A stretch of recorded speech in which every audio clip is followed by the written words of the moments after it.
부처님 말씀에 티끌 가운데도 우주가 있다고 하고 우리 세포가 우주를 담고 있다고 하기도 하고 우리 몸을 또 소우주라고 부르기도 하고 전부가 다 일체 만상이 우주와 떨어져 존재하는 그러한 그 내용들이 아닙니다.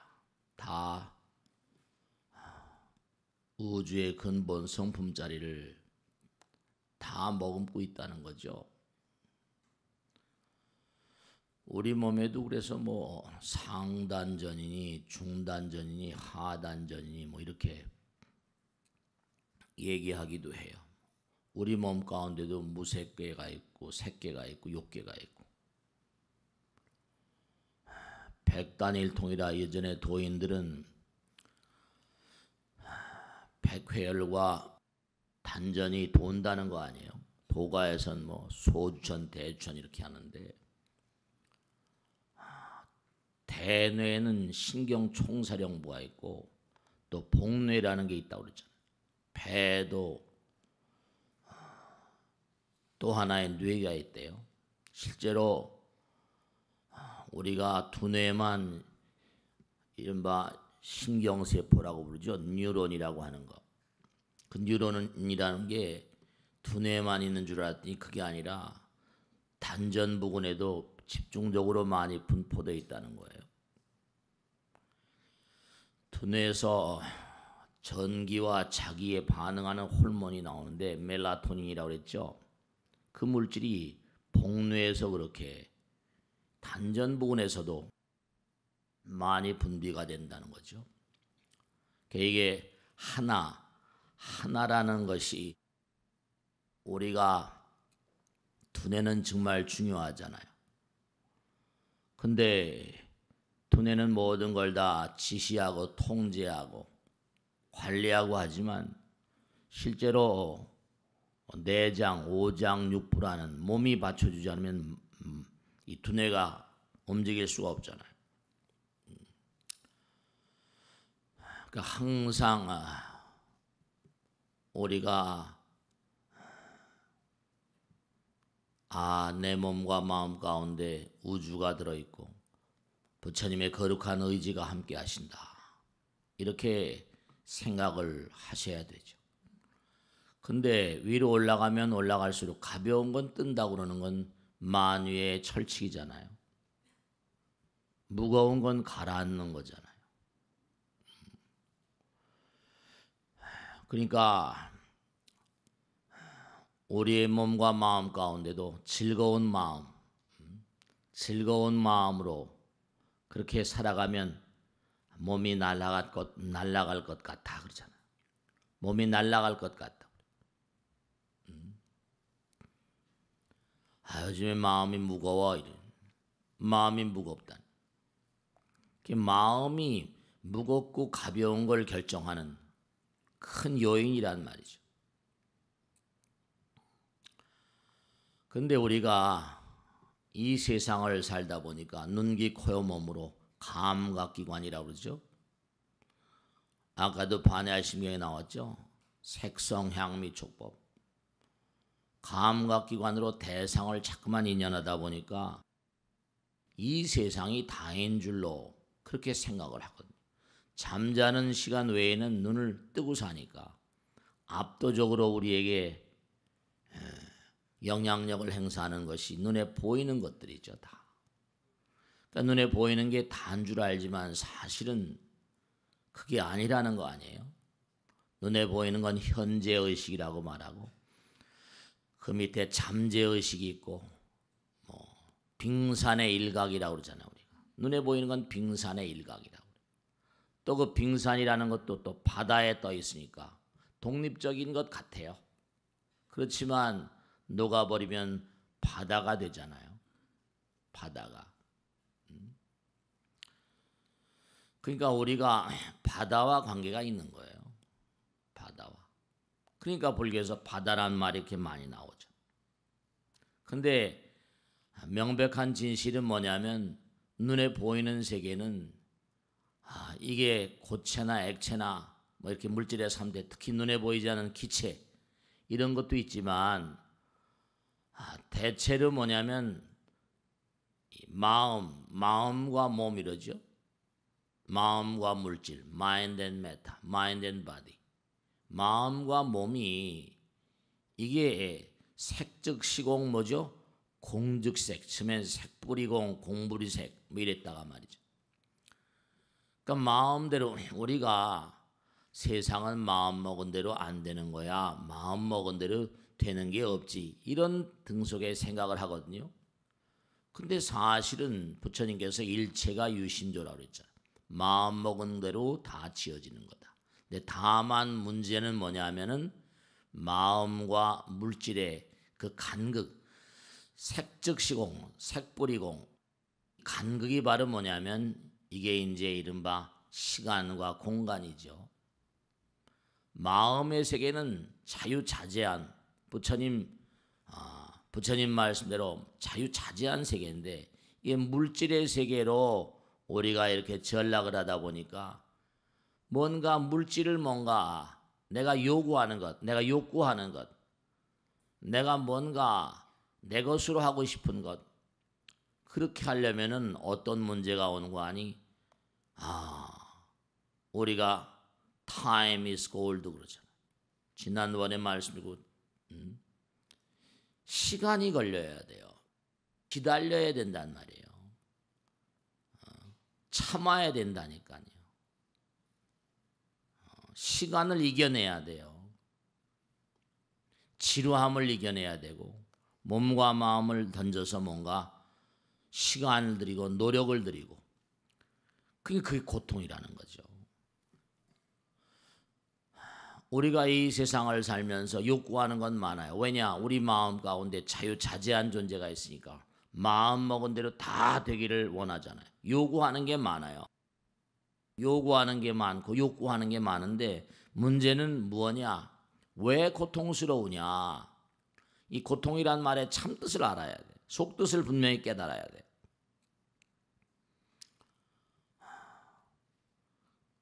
뭔가 노력을 하면 된다 이러잖아요.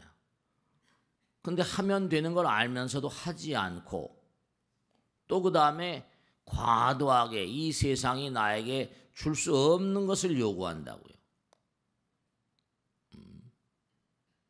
이 세상이 나에게 뭔가 뭔가 영원히 살 수가 없잖아요. 사람들은 그런데 뭐냐면 육신을 가지고도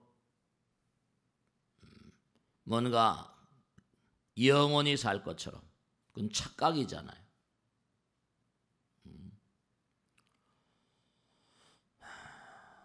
이 육신이라고 하는 것은 정확히 우리가 이해를 해야 될 게 호흡이 부처님 말씀대로 호흡이 생명이라고 그러잖아요. 숨이 나갔다가 1찰나 안에 전식하면 인명종이라 한 찰나 안에 호흡이 나갔다가 들어오지 않으면 이거는 당장 썩어버린다니까요. 그러니까 이게 대단하고 이게 진짜 백인 줄 아는데 이게 호흡이 나갔다가 안 들어오면 호흡은 바로 뭔데요? 호흡이 바로 이게 허공을 마시는 것이고 허공 자체가 이게 부처님의 몸과 마음이라는 거 아니에요. 깨닫고 보면 상적광토라 이 우주가 찬연한 광명의 세계라는 거예요. 실제로 그렇고요.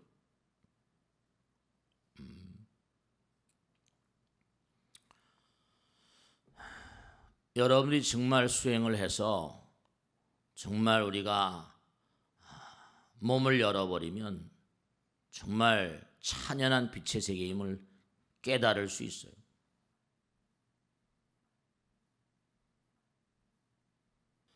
그런데 우리가 이 생명이 우리의 생명이 이 몸에 있는 그러니까 부처님께서 하신 말씀이 마음이라는 게 몸에 있지 아니하며 몸이 마음에 있지 아니하다. 화엄경 야마천군 개찬품에 나오죠. 이건 호흡이 나갔다 안 들어오면 당장 썩어버리는 거예요. 그러니까 이 몸이 진짜예요?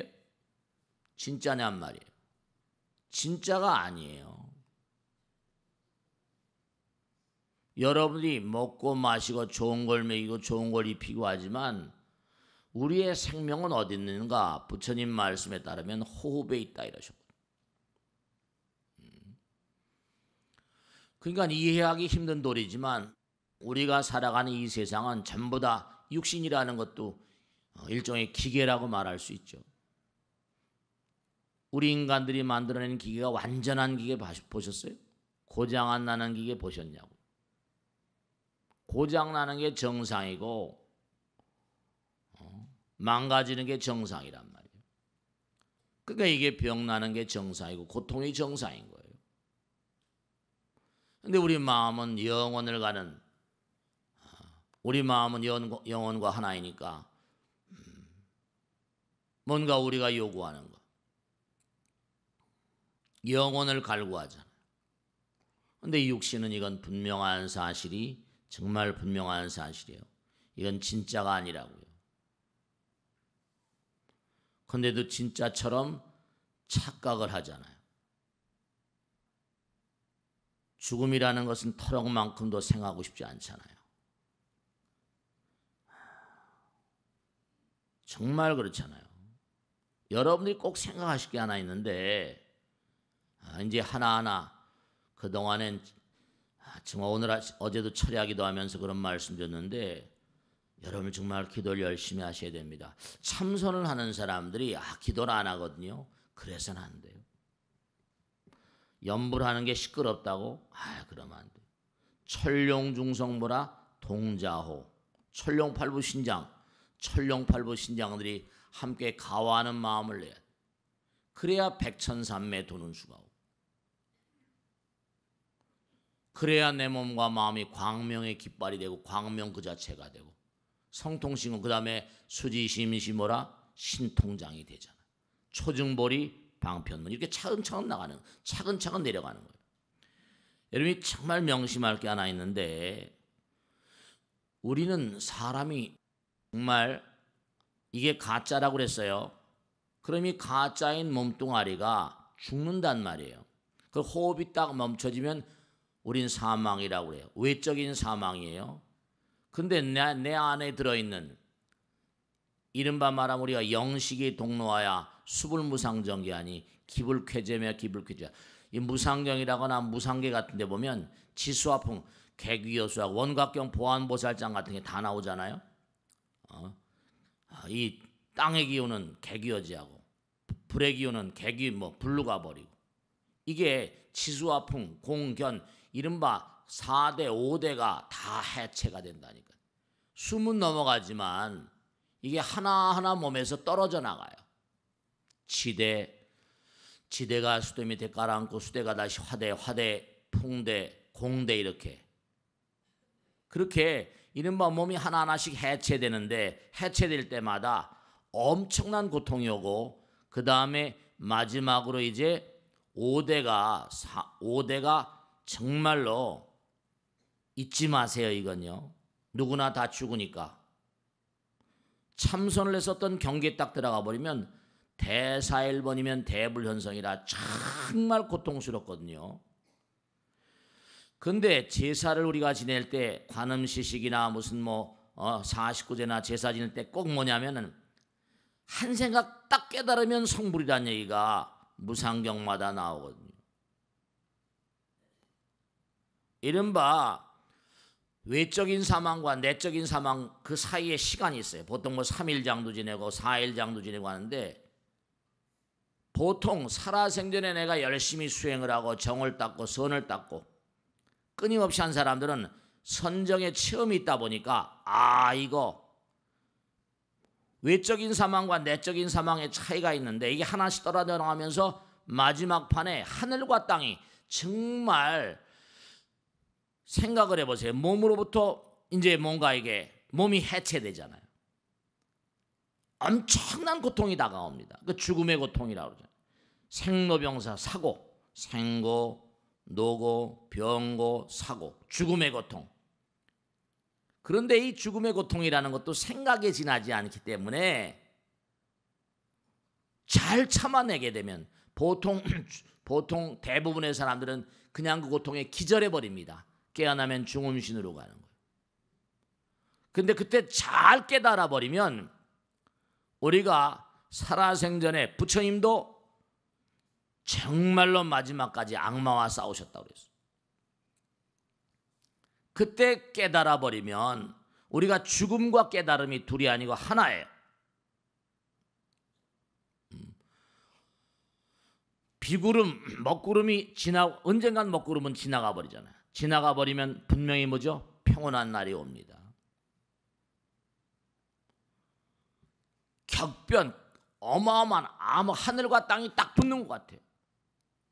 어마어마한 고통이 나를 휩쓸어 버리는데 보통 사람들은 기절해 버리고 말죠. 근데 선정을 닦은 사람들, 부처님께서는 그 죽음의 고통 가운데 초선에 들고 2선에 들고 3선에 들고 4선에 들고 4선 8정, 상수멸정, 멸진정 들어가길 몇 번 오르락내리락 하다가 열반 드셨다. 죽음과 관계가 있다니까. 살아생전에 자기가 갈고 닦았던 힘이 죽음에서 드디어 위력을 발하는 거예요. 내가 갈고 닦았던 게 죽음에서 드디어 빛을 발하는 거라니까.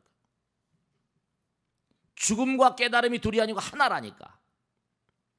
그러니까 살아생전에 내가 대사일보면 처절하게 고통을 겪어내고 뭔가 체험을 해보면 몸과 마음이 열리고 우주와 백단일통이고 천지일통이고 천문통화, 천지가 하나가 되고 하늘과 땅이 하나로 짤썩 붙어봐요. 얼마나 고통스럽겠는가. 하늘과 땅이 붙어버린다. 생각해보세요. 그 느낌을.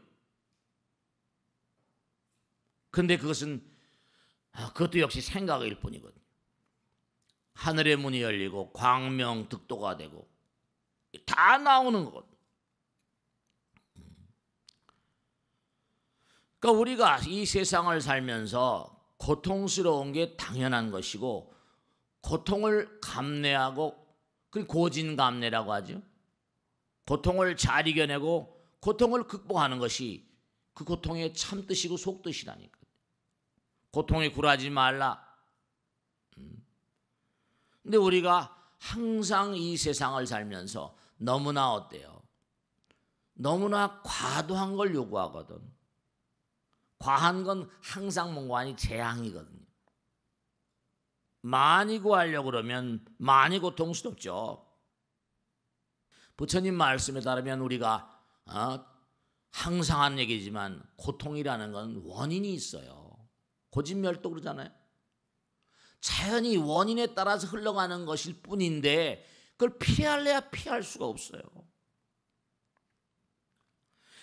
고통스럽다 그러지 마세요. 이건 과거에 내가 뿌린 것이기 때문에 자연 발생적으로 자라서 지금 내가 이렇게 당하고 있는 거예요. 그냥 지켜볼 수밖에 없는 내용들입니다. 내가 좀 더 노력을 해서 이럴 수는 있잖아요. 부처님경에 나오면 자 앞으로 2014년이지만 한 2020년쯤에 5월 1일 날 빚쟁이가 전생의 빚쟁이가 찾아와요. 10억을 내라고 말이죠. 우연을 가정한 필연으로 10억을 내라고 하는데 10억이 없어요. 그럼 A라는 가정 어떤다는 거예요?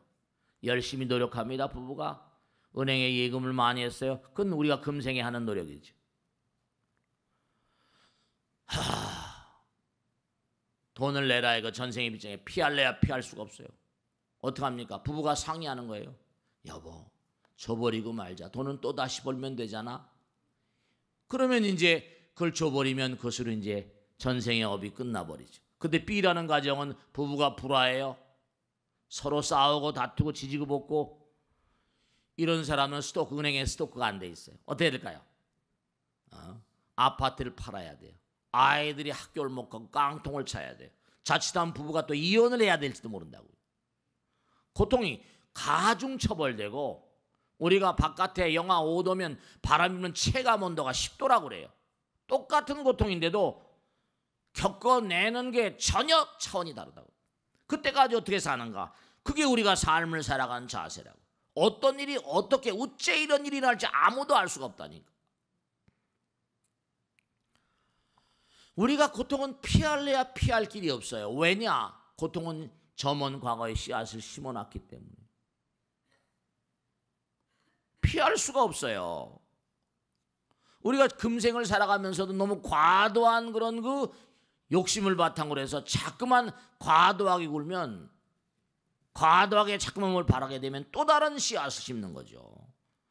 그러니까 이 세상은 욕망은 과잉이고 유한적인 존재다 보니까 이게 노력은 따르지 아니하고, 그러니까 이 세상은 항상 주변의 상황들이 좋지 않게 흘러가는 것이 이 세상의 속성입니다.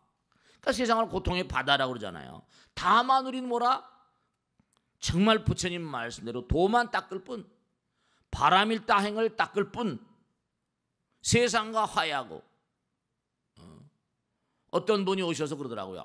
스님 큰일 났다 이거예요. 왜냐하면 제가 어떤 회사를 다니는데 이 회사에서 결단을 내려가지고 로봇으로 뭘 다 됐죠. 이게 세상이 지금 상당히 큰 문제거든요. 사람들이 이렇게 쓰다 보면 여러 가지 무슨 문제가 발생하잖아요. 뭐 퇴직금도 줘야 되고 뭐 여러 가지 의료보험도 있고 뭐.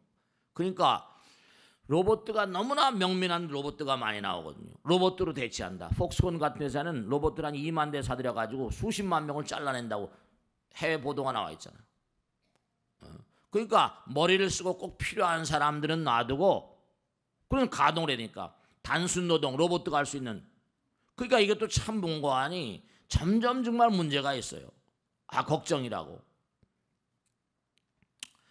거사님 물론 걱정이 되시겠지만 인류가 계속 뭔가 발전해 오는 과정 가운데 또 다른 차원의 일자리가 생기고 또 다른 차원의 일자리가 생기고 여기까지 왔는데 뭔가 또 부처님께서 뭔가 저버리지 않으시겠죠. 그래서 보내고 말았습니다만 우리가 삶을 살아가면서 정말로 그렇잖아요. 세상과 우리가 고통이 정말, 제가 그래서 그런 단어를 굉장히 싫어하는데 뭐 투병을 한다, 병과 싸운다 그런 소리 하지 마세요. 병과 화해해요.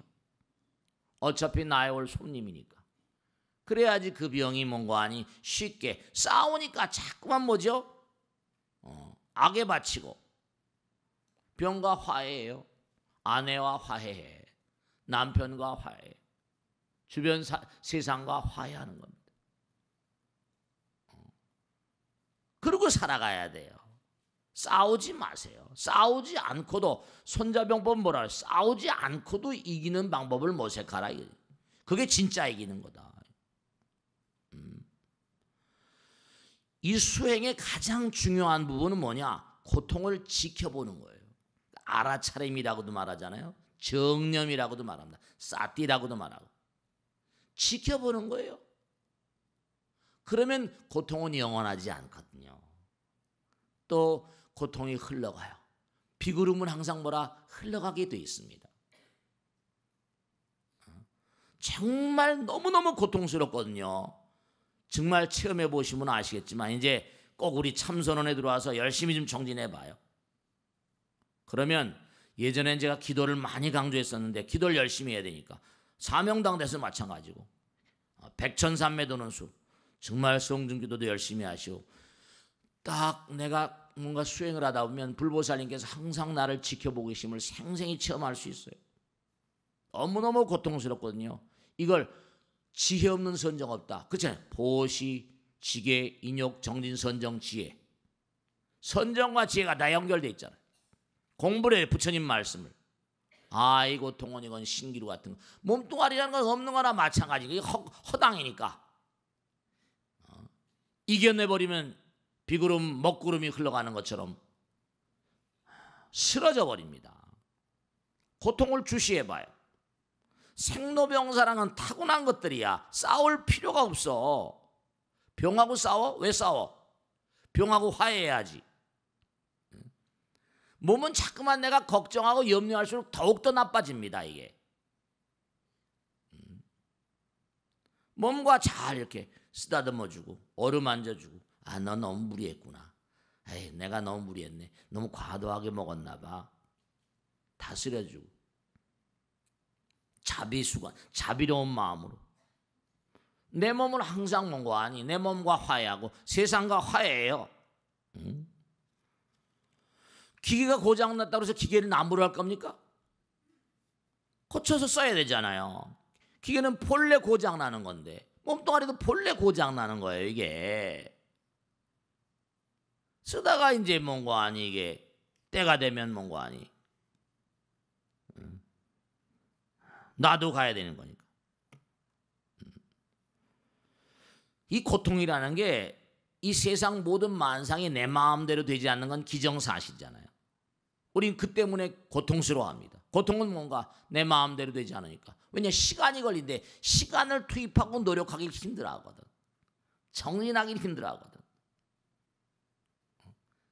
마음의 세계는 신통이 자제한, 신통묘용, 신통이 자제한 존재니까, 신변이 자유자재한 존재니까. 근데 우리가 이렇게 시간과 공간의 세계 속에 전락을 하고 무명부처님들이니까 시간을 드려야 되는데 이 시간을 드릴 수 있을 만큼 인내심이 크질 못하니까.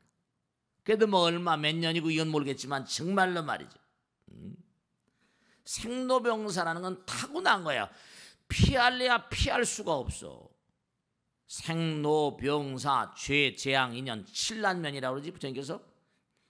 지은 죄는 피할래야 피할 수 없고 내가 과거생에 지은 어떤 업보로 인한 재앙은 피할래야 피할 수가 없고 인연, 진짜 좋은 인연을 맺어야 돼.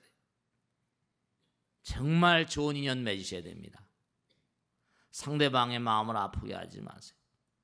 참 정말로 우리가 부지불식간에 어떻게 하다 상대방의 소홀하고 그럴 수가 있잖아요. 정말 안타까운 거죠.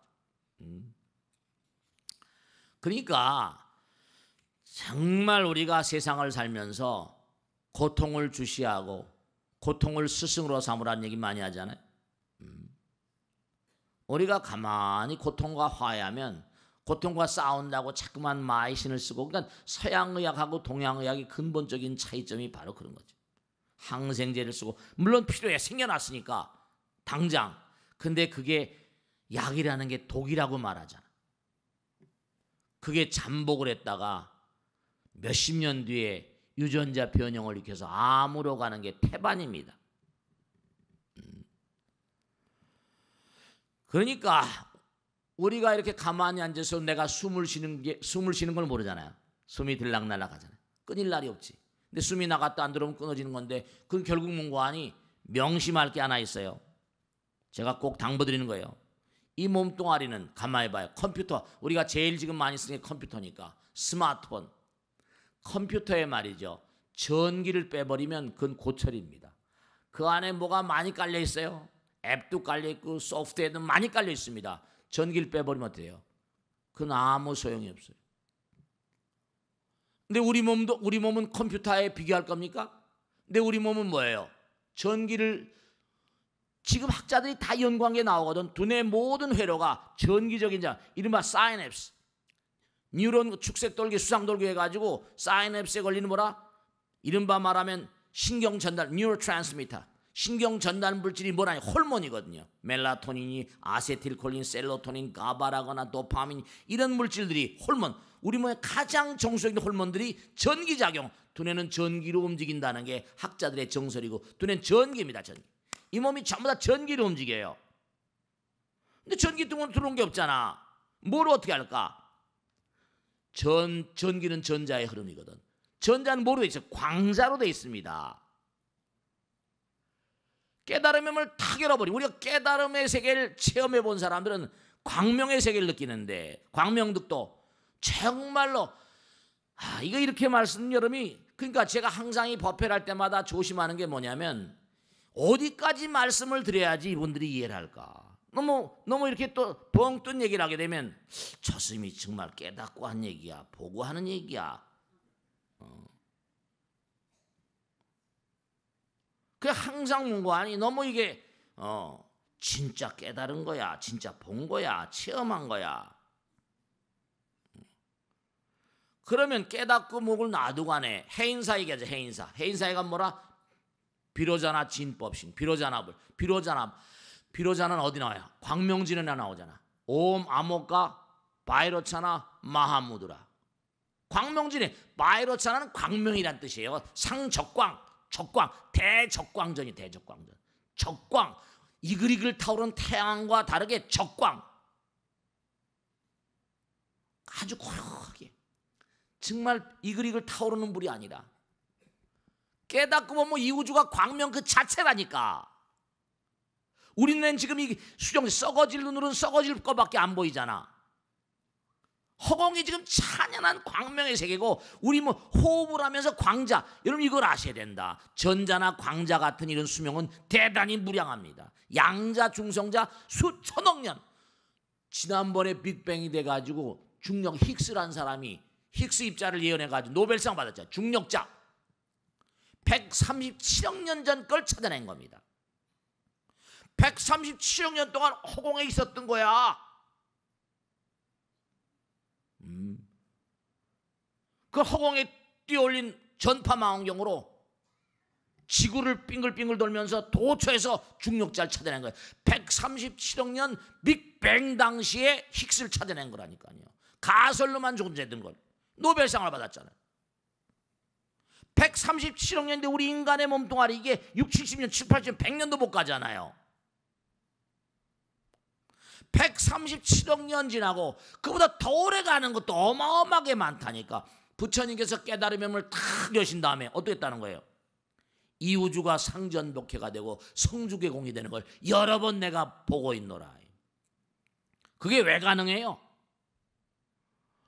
뭔가 우리가 이렇게 텔레비 카메라로 찍고 할 때 전자파를 쏘는데 정말 허공 가운데 무진장이고 알라야식이고 다 이러잖아요. 다 있어요, 가득히.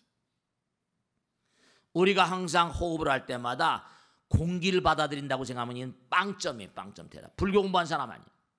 광자를 이른바 호흡할 때마다 부처님께서 우리 몸과 마음 가운데 항상 함께 하시는.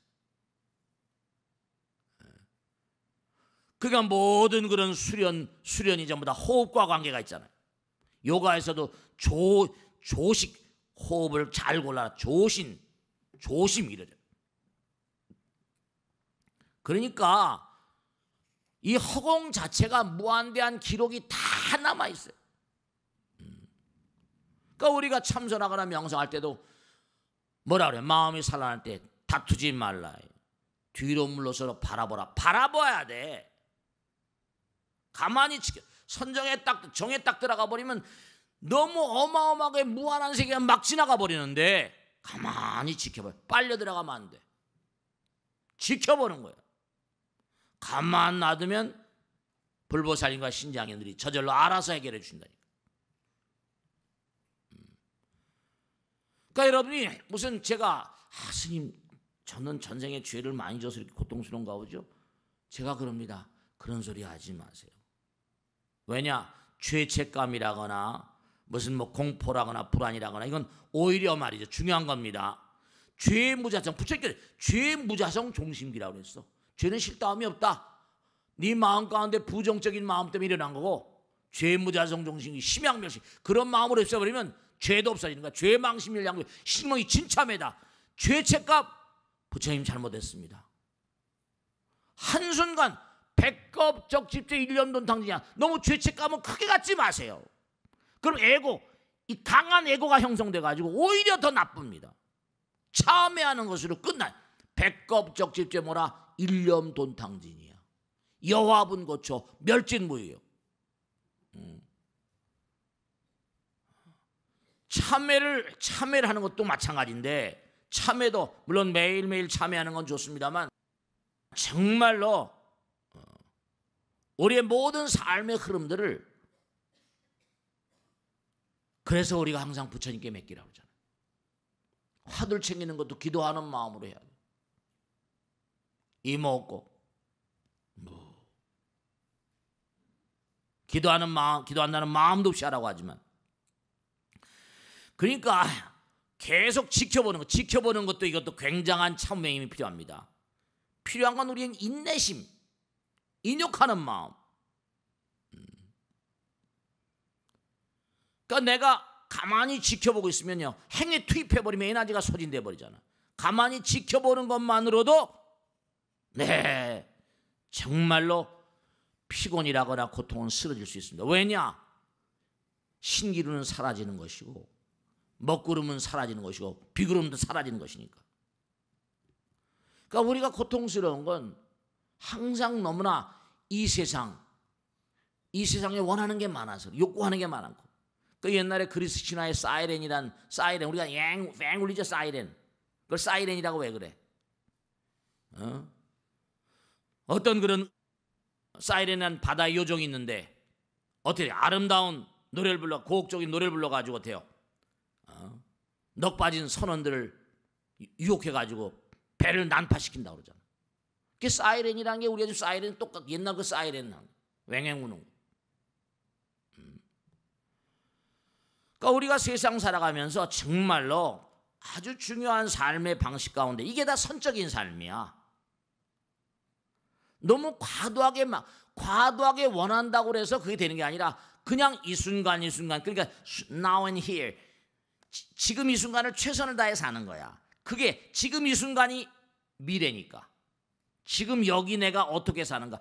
꿈만 가지고, 꿈이 우리를 뭔가 꿈이 이루어지기도 하지만 중요한 사실은 내가 지금 최선을 다하지 않는 꿈이 무슨 소용인가. 지금 내가 최선을 다하지 않는 이상이 무슨 소용이 있어. 지금 여기 있는 그대로 나는 최선을 다하고 지금 여기 있는 그 자리가 난 좋아. 현실을 긍정적으로 받아들이, 부정적으로 받아들이지 말고 자꾸만 남을 헐뜯고. 이게 참 중요한 게, 내가 고통을 감내하고 고통과 화해하는 마음 가운데 남을 헐뜯는 마음도 사라져 버립니다. 우리는 그저 입만 열면 남을 헐뜯잖아. 왜 헐뜯어? 참을성이 없어서 그래. 고통과 화해하지 않고. 그러니까 항상 부처님 말씀이 받아들이고 포용하고 내가 만딱드린 모든 현상과 사물에서 아름다움을 찾고 즐거운 마음으로 그렇게 살면 흠잡을 이유가 없잖아. 그렇잖아요.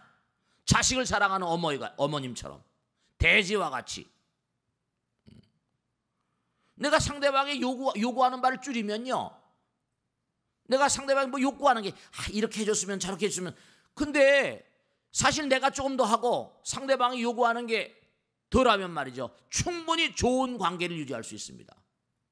근데 내가 상대방의 너무나 그 기대가 크면 실망도 크다고 그러죠.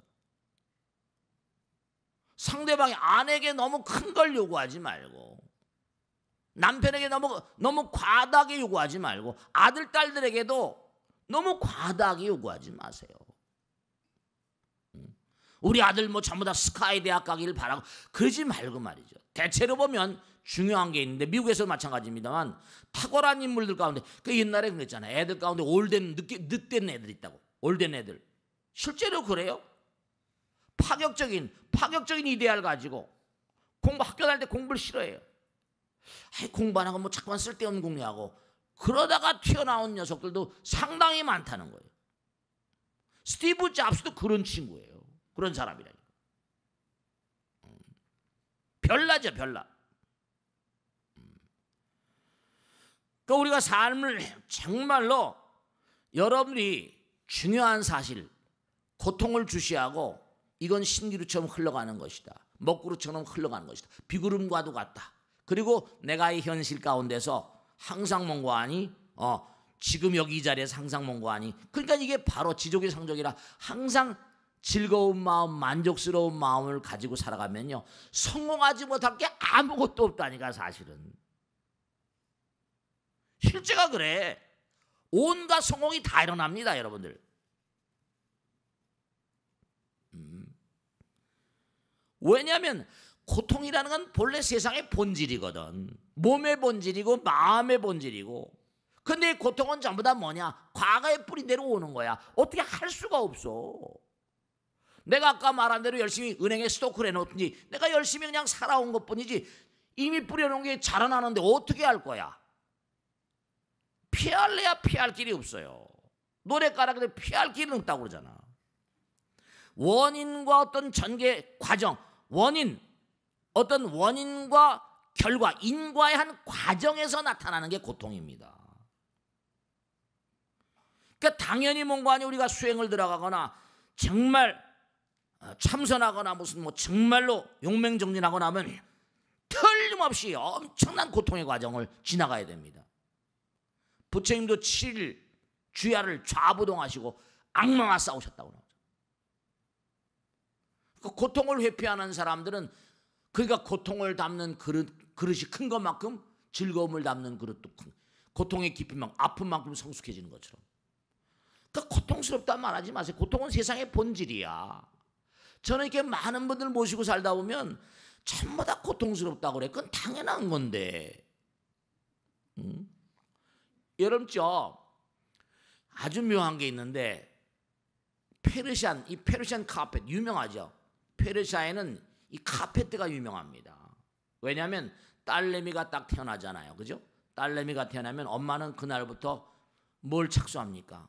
카페트 짜기를 착수합니다. 그래서 그러니까 그게 굉장히 비싸죠. 페르시안 카페트가 비쌉니다. 그 아이가 시집 갈 때까지 짭니다. 그러니까 보통 줄 잡아 10몇 년을 짜는 거야. 한 판을 다 짠 다음에 마지막 부분을 마지막 부분은 뭐죠?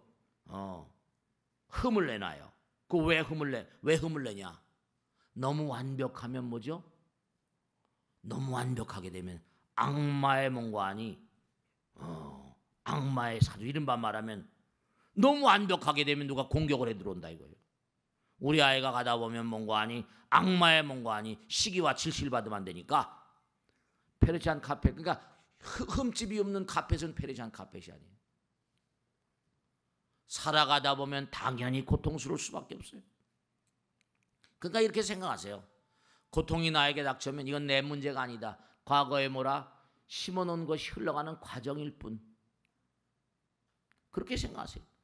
여기 앉아있는 지광이도요. 여러분들도 마찬가지고 다 마찬가지지만 살아온 이날까지 60대 중반까지 살아온 이 날까지 무수한 어려움과 고통과 여러분 마찬가지예요. 그러고 지내고 이렇게 앉아있는 거고 앞으로도 마찬가지예요. 언제가 제가 말씀을 지난번에 내가 금생에 열심히 공덕을 짓고 지혜를 닦으면 내 생은 좋아졌겠죠. 내 생 절대로 안 좋아집니다. 여러분들 이걸 아셔야 돼요. 내 생은 지금보다 더 고통스러울 것이다. 왜 그런가? 그 사람이 금생에 부처님 말씀대로 지혜와 복덕을 닦고 공덕을 열심히 닦습니다. 그럼 부처님께서는 그 다음에 넌 참 훌륭한 친구구나. 좀 더 한 차원 높은 일을 한번 해봐. 자, 제가 얘기했죠. 유치원 다닐 때 풀던 문제하고 초등학교 다닐 때 풀던 문제하고 어떤 문제가 더 어렵습니까? 초등학교 들어가면 유치원 때 문제는 아무것도 아니잖아. 초등학교 들어가서 푸는 문제하고 중학교 들어가면 어때 돼요? 초등학교 문제 풉니까? 더 어려운 문제가 좋아져요. 중학교 다음에 고등학교 더 어려운 문제, 대학교 더 어려운 문제, 계속 어려운 문제가 주어집니다. 실력과 능력이 점점 뭔가 승화되면 될수록 부처님 되는 존재니까 문제를 완벽히 풀으니까 점점 어려운 문제가 주어집니다. 고통은 우리의 삶의 필수적인 과목이에요. 필수 과목. 내가 공부를 열심히 하고 성적이 좋다고 무슨 그 다음에 편안하게 산다고 이거 아닙니다. 여러분 기가 막히게 지나면 구글 책에 보니까 나오대요. 기가 막힌 거예요. 이 이른바 말은 IT 산업의 총아들이 전부 다 20대 중반 애들입니다. 30대만 돼도 퇴물이에요. 30대만 돼도 벌써 머리가 안 돼버려요. 30대만 돼도 회사에서 어딜 가더라도 마음대로 가라고 놔둬버립니다. 반짝반짝한 아이들은 전부 다 20대 애들이 나와요. IT 사람은 수명이 너무 짧거든. 그러니까 얘네들이 계속 퓨전을 해가지고 이것 섞고 저것 섞고 계속 만들어야죠. 30대만 돼도 머리가 썩어버렸다는 거예요. IT는 그래요. 점점 가면 갈수록 쉬워지는 거 아닙니다.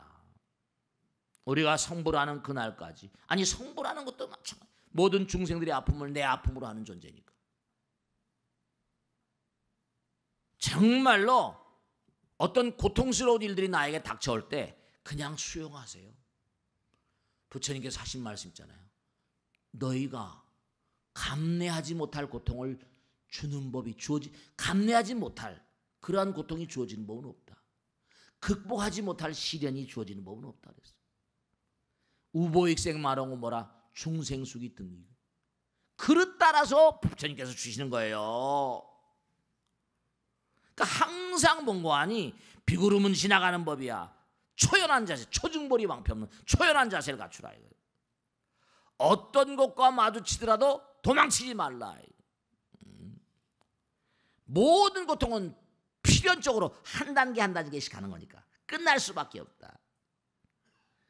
정말 그 같은 고통을, 그 같은 믿음을 확고히 해라. 그러니까 언제가도 말씀해 셀러 이른바 박테리올로지 박테리아 그 연구한 학자들이 얘기했는데 재미난 겁니다. 맹독성을 지닌 균을 뭐죠?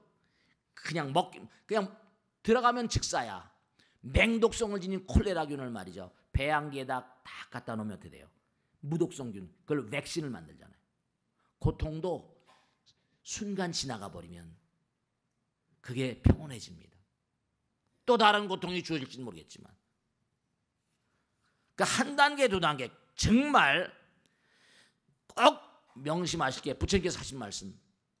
정말 그대가 저 먼 과거로부터 목을 베이면서 목을 베인 겁니다. 저 먼 과거로부터 목을 베이면서 흘린 피의 양이 바닷물보다 많을 것이다. 여러분이 과거 생에 얼마나 많이 목을 잘렸는지 몰라요. 참수도 많이 당했을 거예요. 찔려서 전쟁터에 죽은 날들이 얼마나 많은지 몰라요. 그대가 과거 생에 무수히 죽어왔기에 그대의 뼈를 모두 쌓아 올리면 정말 수미산보다 높을지도 모릅니다. 그대가 지금까지 흘려온 세세생생 살면서 흘려온 눈물의 양이 모든 바다에 있는 물의 양보다 더 많을 것이다 이랬어. 그리고 그러면서 우리는 성불의 길을 가는 거예요. 그러니까 절대로 부처님 믿는 마음, 부처님 가르침 따라 살아가는 한 버림받지 않습니다. 그러니까 우리가 인생을 살아가면서 항상 뭔가 하니 그냥 주시하는 거, 가만히 지켜보고, 그러면서 항상 뭔가 하니 내가 지금 뭔가 어떻게 살 것인가. 그러니까 부처님께서도 뭔가 하니 왕좌를 버렸잖아요. 왕좌를 버리고 출가한 어떤 왕이 있었는데 왕좌를 내려놓고 난 다음에 아이고 시원하다, 아이고 시원하다 그러더라는 거예요. 그래서 지나가는 사람은 저 사람은 왜 이렇게 시원하다 그럴까? 왕좌를 내려놓으니까 얼마나 시원한가. 매일같이 백성 걱정해. 고통스러운데 그런 얘기를 하더라는 거예요. 그러니까 여러분들이 정말 꼭 당부드리겠는데 끊임없이 수행하고, 그러니까 이걸 꼭 하셔야 돼요. 내 마음 가운데 뭐죠? 부처님 계시다고 그랬잖아. 몸과 마음을 다해서 우리 너무 팔려 살지만 끊임없이 수행을 하고 선정에 계속 들어가고, 정말 시간이 없어가지고 뛰어다니기 바빠서 그렇지 고요히 앉아서 기도하는 마음, 참선하는 마음, 그런 기쁨을 맛보기 시작하면은 정말 나의 내면에 무한한 어떤 진리가 맥동치는 걸 깨달을 수 있어요. 정말 꼭 당부드리겠는데 여러분이 고통과 화해하면은 세상에 대해서 비난하거나 비판하거나 헐뜯을 일이 전혀 없어집니다. 점점 줄어들어요. 헐뜯는 마음을 무너뜨리게 되면 분노라거나 죄책감 같은 그런 것들이 다 약화돼 버려요. 그러면 자유를 느끼고 해방을 느끼게 됩니다. 모든 고통은 뭐라? 원인이 있기 때문에 아픔을 피하는 게 피하려고 아무리 해도 성공할 수가 없습니다. 피할 수가 없기 때문에 받아들이고, 그리고 뭔가 싸우기를 포기하는 게 우리의 삶의 가장 중요한 그런 그 해결책이 될 것이다. 우리의 생명은 뭐라? 호흡이고, 이 몸은 호흡이 들어오지 않으면 썩기 시작하는 거예요. 진짜 배이가 아니에요.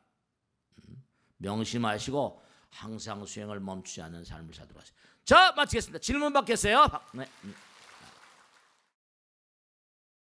처음 배우께서 영광입니다. 네, 반갑습니다. 네. 대포 1단지에 사는 이창호라고 합니다. 네, 고맙습니다. 네. 다름이 아니고 가을이 되다 보니까 네. 모든 그 힘신이 좀 적여서 그런지 좀 네. 우울증이 오는 것 같습니다. 네, 가을은 그런 계절이죠. 네. 예. 네. 무더운 여름이 가고 이제 아침 저녁이면 찬바람이 부는 가을인 것 같습니다. 네네. 봄이 여자의 계절이라면 네. 가을은 남자의 계절인데 네. 50대 이상 나이 든 남자라면 네. 모두 공감하겠지만 네. 해마다 가을이 되면 네. 어김없이 괜히 우울하고 슬퍼지는 증상을 겪는 것 같습니다. 네. 이러한 증상을 일반적으로 사추 기증후군이라고 사축이 증후군. 한다는데요. 네. 스님은 마음이 고요하셔서 안 그러실 것 별로 안 같기도 고요한데. 하지만 스님도 가을을 타시는지 궁금하고요. 네. 궁금하고요. 네, 가을을 탑니다. 가을이면 우울함과 쓸쓸함을 겪는 이 시대의 남성들에게 네. 따뜻한 위로의 한 말씀을 부탁드리겠습니다. 박수로 맞으세요. 네. 네. 마음이 제 마음도 고요하지 않습니다. 다만 뭐라 여러 가지 일들이 닥쳐오더라도 뭔가 그걸 쉽사리 이렇게 가라앉히는, 그죠?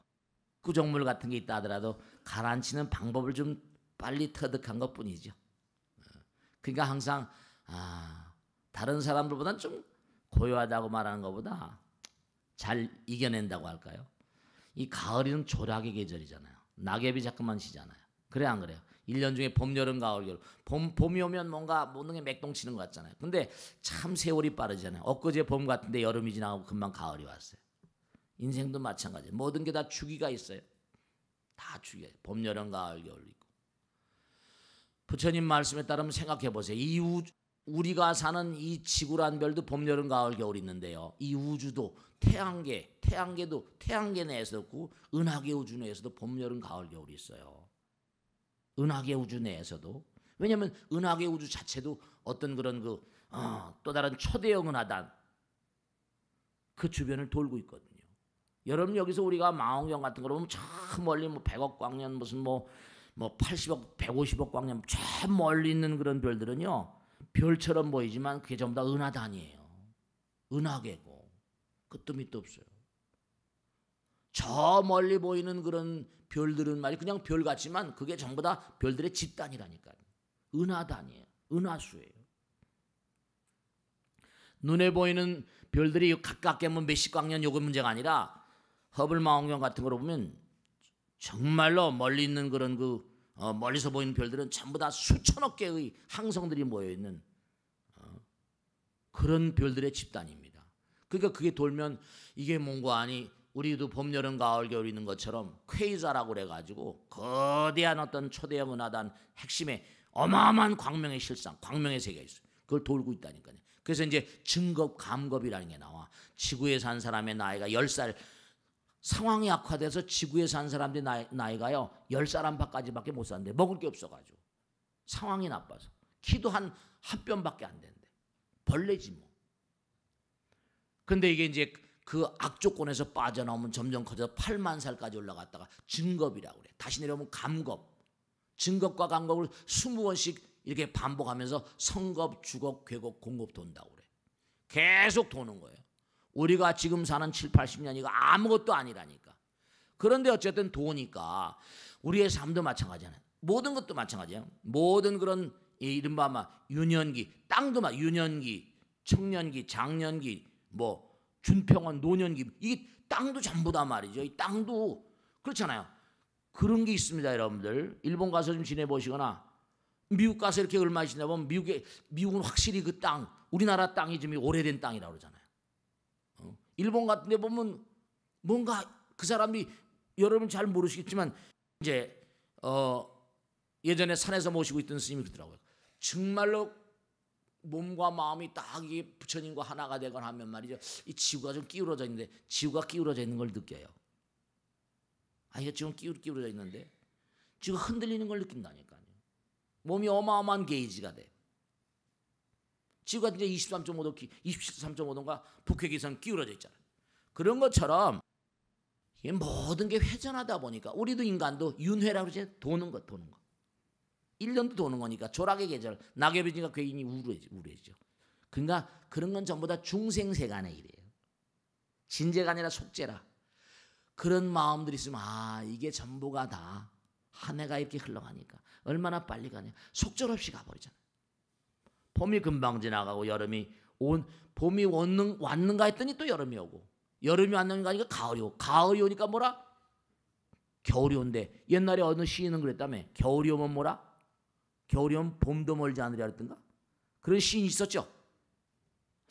시를 잘 모르시는 것 같아.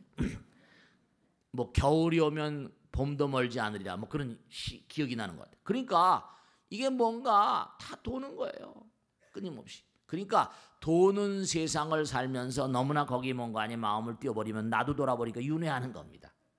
내가 내 마음을 좀 잡아야지. 아, 그래, 흘러가는구나. 뭔가 이 세상은 전부 다 그러니까 뭔가 아니 사람의 마음을 자꾸만 끊임없이 뭔가 이렇게 그런 거죠. 재행이 무상이라 흘러가는 것이다. 시간적으로 흘러가는 모든 것엔 내 것이라는 게 있겠냐? 제법이 무하라고 그러잖아. 내 것이 없다. 자꾸만 내가 뭔가 내 마음을 흐르는 세월 속에 뛰어넘으면 나는, 그러니까 내 것이라는 게 없다. 일체는 개고 전부 다 고통일 것이니 그와 같은 도리 삼법이라 그러지. 그와 같은 도리를 깨달아버리면 열반적정이라고 그러거든. 열반의 마음이 온다. 그러니까 그런 마음이 드시게 되면 뭔가 마음 가운데 부처님 생각하는 마음으로 이먹고 한번 화두를 잡아보는 거야. 아니면 무 하든지 말이지. 화두를 잡아봐. 내 우울한 마음, 이게 도무지 이 정체가 무엇일까? 이먹고 아니면 무 하든지 말이죠. 아니면 약사의 랩을 하든지 그런 걸 한번 잡아봐봐. 그런 감정의 흐름이, 감정의 분류가 일어날 때마다 뭔가 내가 그걸 잡을 수 있는 말이죠. 이먹고 이게 도무지 이런 감정이 어디서 나는 것인가? 우리가 수행을 한 데는 첫 번째 단계는 감각의 극복입니다. 두 번째 단계는 감정의 극복이고 세 번째 단계는 에고의 극복인데요. 그런 생각이 난다는 것 자체가 뭔가 아니 이른바 말하는 수행거리야. 공부거리입니다. 내 마음 가운데 어떤 감정이 일어나고 감각이 나를 분류처럼 삼키려고 할 때 이게 뭔가 보통 중생들은 빨려가 버리고 말죠. 그것도 공부거리예요. 공부거리라니까. 우린 정말로 마음이 답답하고 갑갑할 때 뭐 약줄 드시거나 뭘 하거나 뭔가 쾌락의 몸을 던지거나 뭐 하잖아요. 보통 사람 그러죠? 근데 이게 뭐란 말인가? 한 차원 좀 고차원적인 사람들은 뭔가 아니 이 감정의 정체는 무엇인가? 이런 감정은 어디서 나오는 것인가? 파고 들어가다 보면 그 모든 것들이 저절로 잠자버립니다. 정말. 근데 이제 보통 사람들은 다 그런데 빨려가니까 가을을 타는 사람들을 유혹하는 말이죠. 여러 가지 이제 광고들이 쏟아져 나오고 하면서 호주머니를 털어가는 거죠. 그러니까 또 뭔가 아니 한 잔 마실까? 아니면 목노점에 가서 한 잔 뭔가 이렇게. 그러면 결국 그건 뭔가 아니 스스로 몸을 뭔가 아니 거기다 던져버리고 줘버리니까 감정이 그만큼 뭔가 아니 감각이 발달하니까 윤회를 면키가 어려워지는 거예요. 자꾸만 그걸 무디게 만들어버려야 돼. 감정과 감각의 노예로부터 나를 해방시키고 자유롭게 만들고 해탈하게 만들어야 돼. 그것이 우리가 부처님 법을 아는 자의 행로 같은 것이고 정말로 그러니까 항상 뭐예요? 우리가 사는 게 그런 감정이 우리 모든 보편적인 사람들의 보편적인 정서입니다. 그죠? 가을이 되면 가을 타는 거야. 낙엽을 시인도 김광균 시인의 뭐 그랬잖아. 낙엽은 폴란드 망명정부의 집회. 정말로 뭔가 낙엽을 밟고 걷고 있으면 말이죠. 괜히 자기 인생도 느껴지고 막 여러 가지 그다음에 에라 모르겠다 한잔 하자 이렇게 돼버리면 몸은 또 가로 가버리는 거지. 그런데 자꾸만 빨려 들어가면 안 돼. 그럴 수는 있을지 모르겠지만 보편적인 중생들은 그런다 하더라도 부처님 아들 딸들은 이게 뭐란 말인가 이길 수 있어야 되거든. 감정에 자꾸만 나를 띄우게 되면 에고가 강화됩니다. 그만큼 점점 부담스러워져요. 감정과 감각에 자꾸만 나를 띄워버리면 자의식, 무아라고 그랬는데 무아상 무인상이라고 그랬는데 자꾸만 아의식, 아상이 강해집니다. 에고가 강해져요. 감각과 감정은 에고를 강화시킨 번뇌들이거든요. 그런 생각이 떠오를 때 뭔가 내가 부처님 말씀대로 이건 흘러가는 것이구나. 무상한 것이지. 그 순간도 조그만 지금 가을이니까 그러지. 조금만 지나가고 추운데 그런 게 어딨어. 낙엽이 우르고 그런 게 어딨어. 그냥 뛰어있기 난리집니다. 금방 또 지나가 버리거든. 순간에 무상한 거거든. 실다움이 없어요. 무슨 말씀인지 아시겠죠? 전부가 다 우린 영원을 지향하는 영원, 무한, 부처님, 성불, 그와 같은 세계로 나가는 존재지 감정 따라서 내 마음이 자꾸만, 물론 쉬운 일은 아닙니다만은 쉬운 일이 아닌 것도 아니야. 한번 마음 먹으면 그렇게 할 수가 있죠. 그럼요. 저 같은 중도 무슨 진짜로 말이죠. 아무리 한다 하더라도 별의별 일들이 많잖아요. 근데 그걸 이제 잠재울 수 있는 방법을 나름대로 터득하고 있는 거니까. 그때마다 뭔가 아니 그때마다 이목골 하신지 화두를 한번 챙겨보시면 훨씬 더 유익한 그런 삶이 되실 수 있을 거예요. 자, 다음 질문 받겠습니다. 네. 자, 네, 반갑습니다. 네. 안녕하세요. 58기 불자대생 조현자입니다. 네, 고맙습니다. 네. 박수를 맞으세요. 요즘 젊은 세대 사이에서는 네. 1000번을 넘어져야 어른이 된다나 그런 얘기가 있습니다. 아픈 만큼 성숙해지는 그런 청춘들의 기억이 있습니다. 네네. 물론 그 부처님께서도 잘못 생각하면은 네. 그 비판하셨던 그 수정주의나 네, 그렇지. 고행주의처럼 이렇게 생각하게 들릴 수도 있습니다. 똑똑하시다. 공부를 많이 하셨네. 단순히 고행만을 위한 쫓는 그런 수행이 아니라 네. 모든 세대를 넘어서 참다운 수행을 쫓는 그런 찰나찰나 깨닫는 그런 수행이 될 수 있는 참다운 법문을 큰 스님께 오늘 법문을 청합니다. 네, 감사합니다. 박수로 맞으세요. 고맙습니다. 네. 참다운 법문인지 연재를 모르겠지만 제가 그냥 아는 대로 말씀을 드릴게요. 중요한 질문하셨는데 여러분 말씀이죠. 양자역학에 보면 요즘에 한참 그렇게 각광을 받고 있고 요즘 좀 연구한 학자들이 많은데 끈 이론이라는 게 있거든요. 스트링 theory, 촉끈 이론이라고도 하고 하는데 이 우주가 말이죠. 우리 눈에 보면 이게 텅 비어 있는 것 같은데 양자역학적으로 보면 이 우주가 계속 불규칙하게 떨고 있답니다. 허공도 지금 이게 텅 비어 있는 것 같죠. 그러니까 우리가 지금 이 고기 덩어리 눈으로는 이 단위가 큰 거 안 보이는 거예요. 근데 허공도 지금 굉장히 진동을 하고 있답니다. 요동을 하고 있대. 춤을 추고 있대. 그러니까 중요한 사실이 뭐냐면 여러분들이 이걸 생각하셔야 돼요. 여러분들이 지금도 마음이 진동하고 있잖아요. 우리의 마음이 끊임없이 진동하고 있어요. 그 혼돈이라니까요. 우리의 마음과 우주 이게 전혀 다르겠어요? 아까도 서두에 말씀했죠. 같은 거라고, 하나라고. 그러니까 우리의 마음이 안정되면 그만큼 우주에 기여하는 건데 우리가 언젠가 말씀했잖아요. 생물학에 보면 이게 아주 웃기는 게 바이러스를 우리가 싫어하잖아요. 그죠? 바이러스와 박테리아의 변형체가 세포예요. 단세포, 다세포로 우리가 바이러스에서 왔다니까요. 이게 우리가 박테리아에서 왔어요. 세포 내 미토콘드리아라고 하는 건 세포에 들어와 있는 어떤 그런 미생물들이 합동해가지고 같이 살고 있는 거라는 학자들의 보고가 있어요. 확실히 이게 우리가 진화 생명체예요. 진화.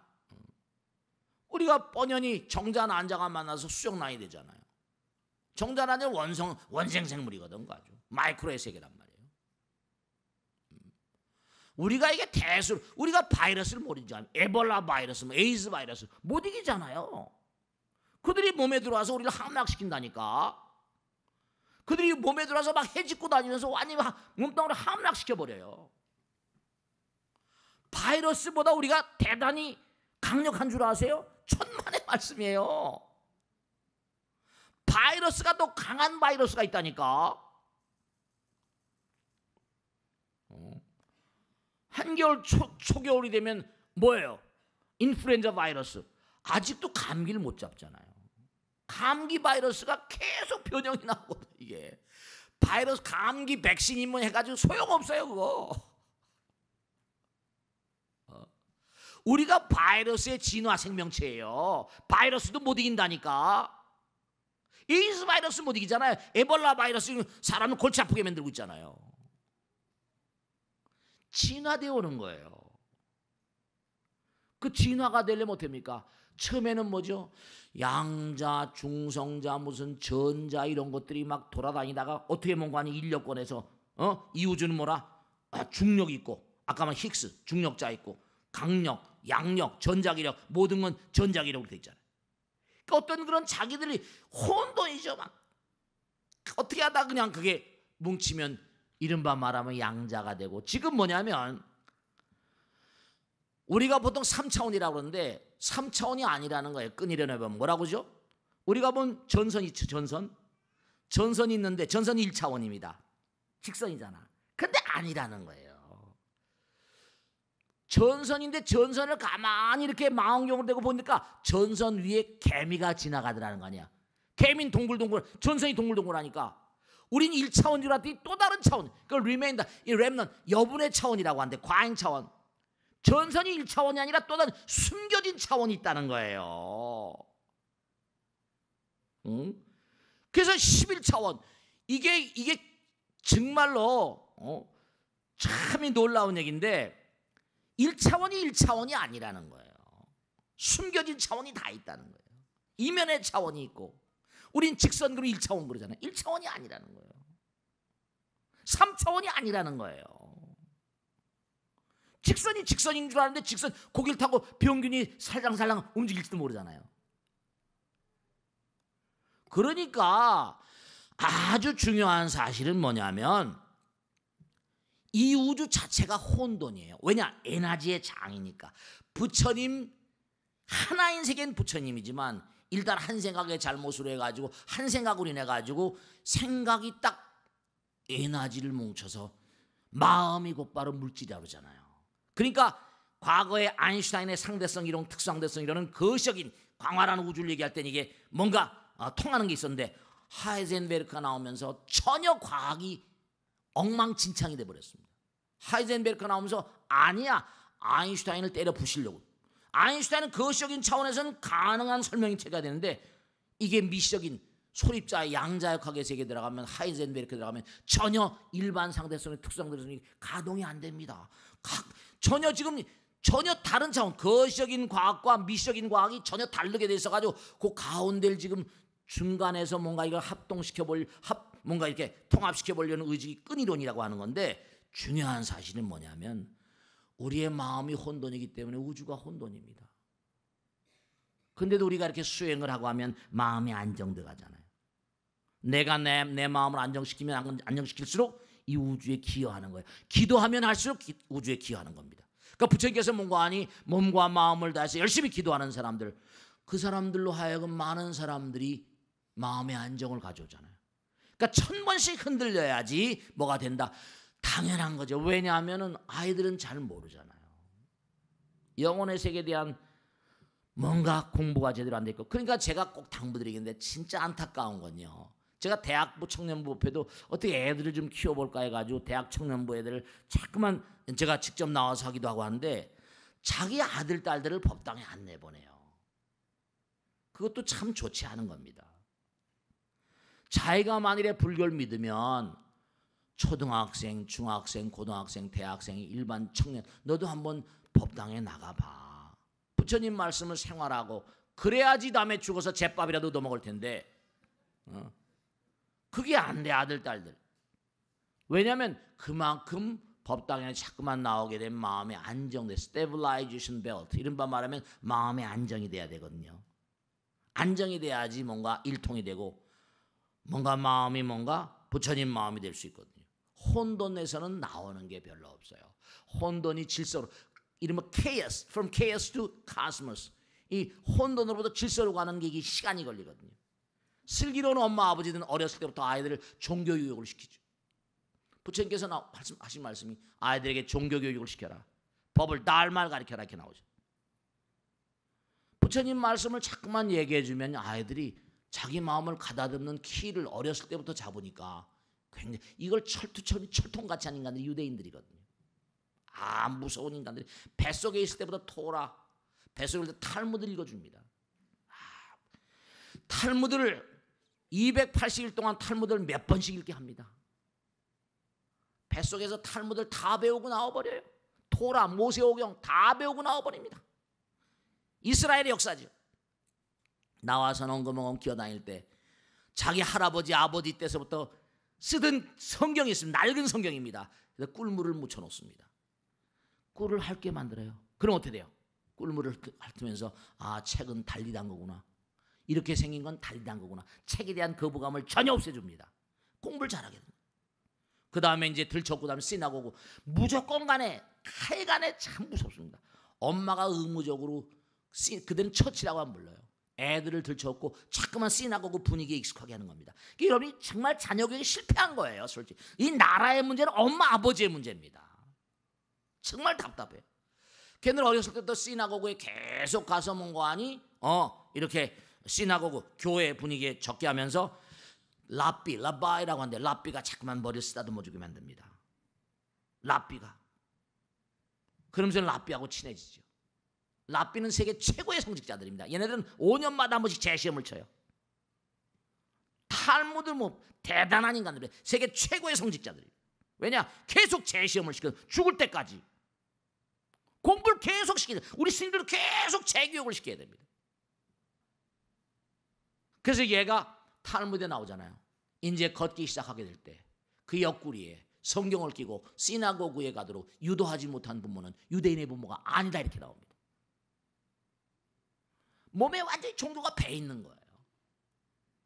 그러니까 아이비 리그의 교수들 하버드, 예일, 프린스턴, 콜롬비아, MIT 할 것 없이 브라운에서 할 것 없이 34%가 유대인이다. 70억 인구 가운데 1700만밖에 안 되는데 1900년서부터 제가 노벨상 수상자들이 2010년인가 나온 데이터에 보니까 30%. 그리고 특히 노벨상 가운데 경제학상하고 과학상, 물리학상은 유대인들의 동무대입니다. 꼭 당부드리겠는데 정말로 고행이 아니라 계속 공부를 시키는 겁니다. 아이디어의 문을 여는 거예요. 저는 머리 깎고 살지만 이 법회할 때 여러 가지 법회하는 아이디어는 계속 나옵니다만 이게 다종다양한 방면으로 다 쓰일 수 있거든요. IT 업계에서 왜 구글이나 페이스북이나 무슨 아마존이나 전부 다 뭡니까? 최고의 명상가들을 고용하려고 난립니다, 여러분들. 블루오션이에요. 앞으로 제가 정말 당부드리겠는데 아들, 딸들 말이죠. 이제 앞으로 무슨 공학 해가지고 이제 취직 못합니다. 왜냐 로봇가 다 대신하거든. 폭스콘에서 1만 2천 대를 사들이면서 20만 명 어마어마하게 큰 회사거든요. 직원들 다 내보낸다고 선언을 해놨어요. 그럼 어떡하냐? 이제 정말로 전 인류에 공헌하는 길은 수행을 철저히 가르쳐서 새로운 시장을 만들, 새로운 마켓. 그 정년 퇴직하고 하신 분들 명예퇴직 쓸데없는 짓 하지 말라니까. 제발 부처님 공부 열심히 해가지고 동네마다 방네마다 전국에 전 세계로 뛸 생각하고 명상 참선 가르칠 그런 지도사가 될 생각하라니까. 이제 정말로 블루오션이 될 겁니다. 저는 확신하는 사람이에요. 쉽지 않은 일이지만 그 대학을 만든 거예요. 제가 동국대학, 승가대학 다 훌륭하지만 이제 정말로 마음의 세계를 철저히 다룰 수 있는 그런 지도사들을 만들어야 돼. 그렇지 않고선 이 인류의 미래가 없습니다. 존 호건만 맞다나 End of Science. 이 지구는 이미 과학은 끝났어요. 그러니까 꼭 당부드리겠는데 아이들 때 있지 않습니까? 1000번 흔들려. 왜 흔들려? 법당에 오면 흔들릴 이유가 없지. 부처님 말씀 공부시켜봐. 왜 흔들리나? 흔들릴 이유가 없지. 흔들려도 빨리 잡을 수 있지. 펜듈럼처럼 시계추가 막 흔들려 딱 잡으면 멈추잖아. 계속 놔두면 시계추는 계속 흔들려 버립니다. 이른바 말하면 세간의 세계 속에서는 방법이 없거든. 마음을 잡아줘야 돼. 운하항복기심, 응운하주. 마음을 잡아야 된다. 마음을 항복받아야 된다. 제발 당부드리겠는데 계속 수행을 좀 하세요. 정말로 참선원에 들어와서 이제 정말로 제가 참선원에 계속 내려갈 거예요, 이제 앞으로. 그래서 참선에 들어와서 계속 수행하시고 마음을 잡는 거 차근차근 하시면서 알만치 할 수 있거든요. 정말입니다. 자, 오늘 여기서 모두 마치겠습니다. 정말로 꼭 당부드리겠는데 항상 수행하는 자세를 먼저 하세요. 자, 여기서 끝내겠습니다. 모두 성불하십시오. 마치겠습니다. 이번 순서는 2014년도 2학기 능인장학금 수여식을 거행하도록 하겠습니다. 수여식 진행은 건강의 수석 부회장님이신 신석군 부회장님이 해주시겠습니다. 지금부터 2014년도 2학기 능인장학금 수여식을 거행하겠습니다. 다 경과보고가 있겠습니다. 능인장학회 경과보고. 능인장학회는 한국 불교의 발전을 염원하는 원장 큰 스님께서 1987년 발족하여 오늘에 이르렀습니다.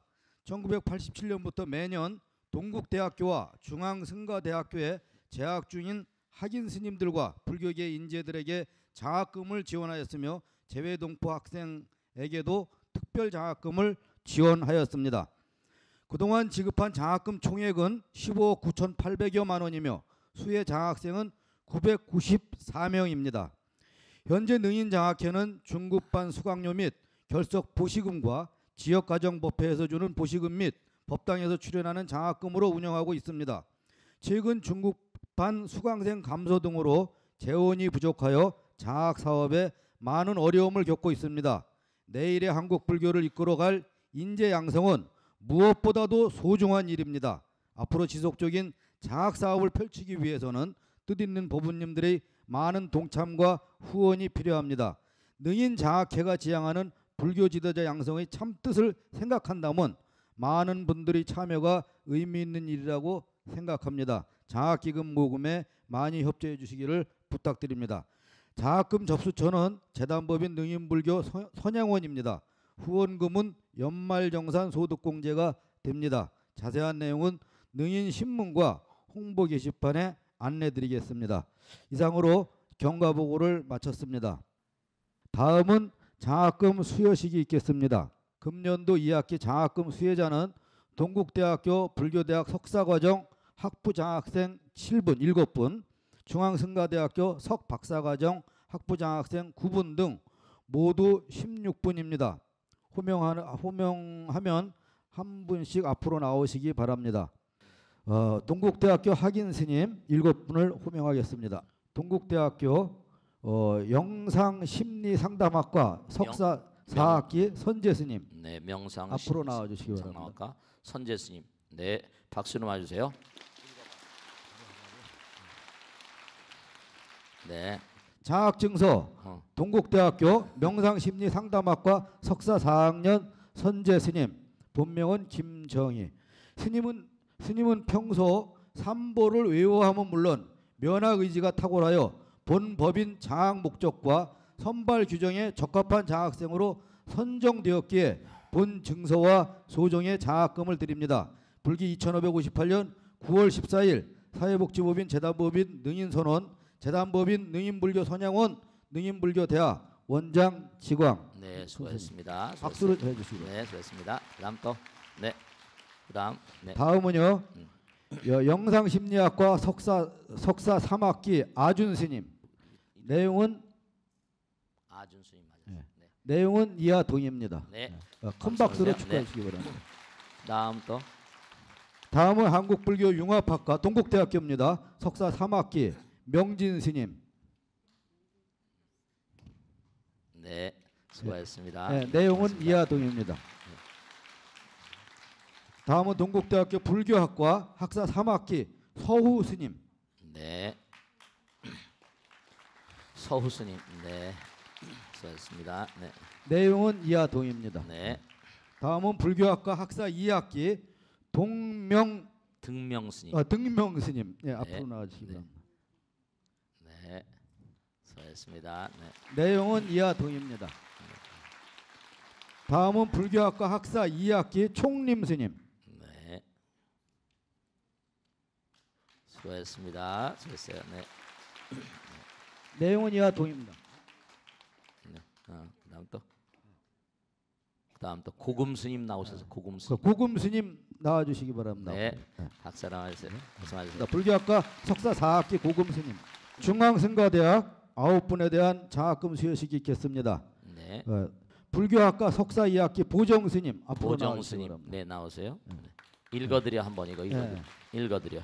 예, 장학증서 소속 중앙성가대학 불교학과 석사 2학년 보정 스님 손의정 보면 스님은 평소 삼보를 외워함은 물론 면학 의지가 탁월하여 본 법인 장학 목적과 선발 규정에 적합한 장학생으로 선정되었기에 본 증서와 소정의 장학금을 드립니다.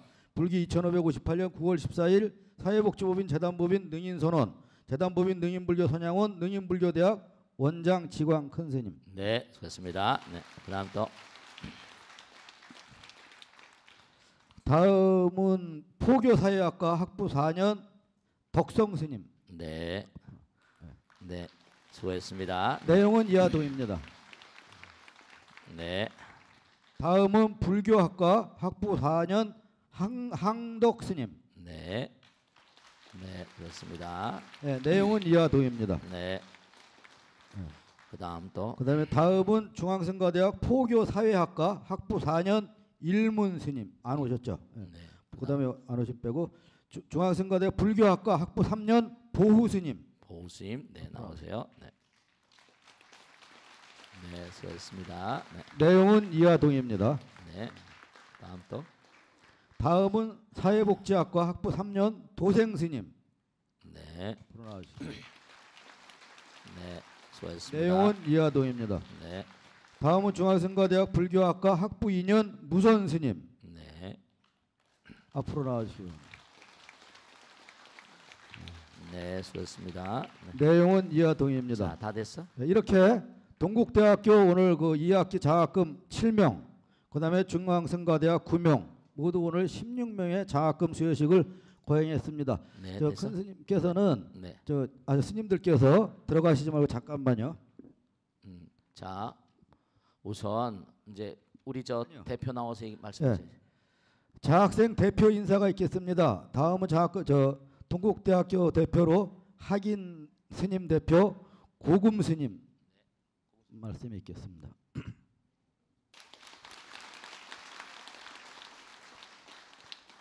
안녕하십니까. 저는 동국대학교에 재학 중인 고금이라고 합니다. 오늘 이렇게 장학금을 받게 돼서 기쁘고 또 기쁩니다.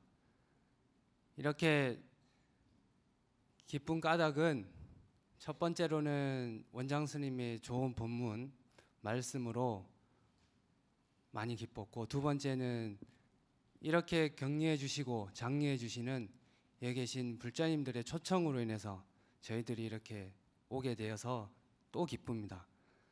그리고 마지막으로는 동국대학교와 승가대학교 이렇게 학교에서 열심히 정진하시는 스님들을 또 뵙게 되어서 다시 한번 기쁜 마음을 감출 수가 없습니다. 저희들은 원장 스님 법문 말씀처럼 좋은 불의 법문을 해주셨습니다. 그런 말씀처럼 수행과 학업이 둘이 아니라고 생각하고 여기 계신 분들의 성원과 노고에 다시 한번 감사드리면서 더욱더 열심히 정진해서 나중에 여기 계신 원장 스님보다 더 훌륭한 스님이 되도록 하겠습니다. 그다음 승가대학교 학인 스님 대표로 덕성 스님께서 한 말씀 하겠습니다. 안녕하십니까. 중앙승가대학교 덕성입니다.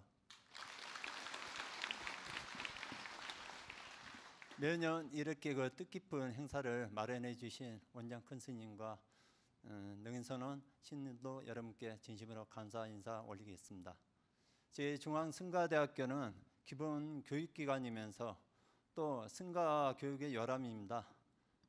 또 스님들께서 앞으로 교육, 수행, 포교, 복지에 대해서 각 분야에서 활동할 수 있는 그러한 그 인재를 양성하는 곳으로서 또 후원자 분들의 한 분 한 분 그 소중한 마음으로서 그 밑거름 돼서 수행 정진하는 곳이기도 합니다. 다시 한번 교육불사에 연념이 없으신 원장 큰 스님과 능인스님 또 신자 여러분들께 진심으로 감사드리고요. 각 가정에 부처님 가피와 행복이 늘 함께하기를 기원을 드리겠습니다. 감사합니다. 다시 한번 오늘 그 장학금 수여식을 받은 이 앞에 나와 계신 스님들 열심히 공부하셔서 훌륭한 스님 되시라고 힘찬 박수로 다시 한번 격려해 주시기 바랍니다. 맞습니다. 자, 그러면 한 말씀 드리고 모두 마치겠습니다. 여기 오늘 오신 스님들은 동국대학교하고 승가대학에서 가장 정진을 열심히 하신 분들이세요. 근데 아까도 말씀드렸지만 달라이라마의 예를 들면요. 달라이라마는 티베트의 왕이자 스님이잖아요.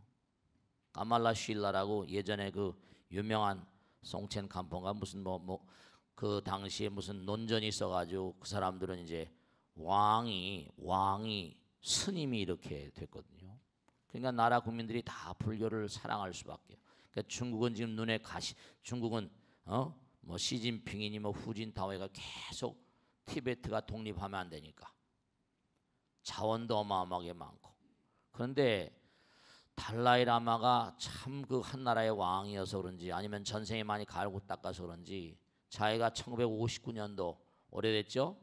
그때 피난 인도를 이렇게 도망오면서 탈출해 나오면서 그때 생각한 게 그 사람 책에 나오잖아요. 난 나라를 잊어버렸지만 세계를 얻었다 이랬거든요. 하버드 가봐도 그렇고 솔본노에 가봐도 그렇고 어디 가도 달라이라마 제자들이 다 열어 들어와서 공부를 합니다. 영어도 다 잘해요. 보스턴에 가면 MIT하고 하버드가 있는데 저쪽에 가면 그 달라이라마 제자들이 하는 사원이 있는데 대단합니다.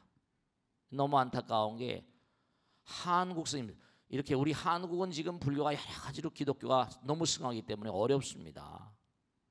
기독교가 워낙에 체계적이고 정말 철통 같은 포교 전략을 세우고 카톨릭도 마찬가지예요. 저렇게 교황님 모셔다가 그냥 이렇게 바람을 불리고 하다 보니까.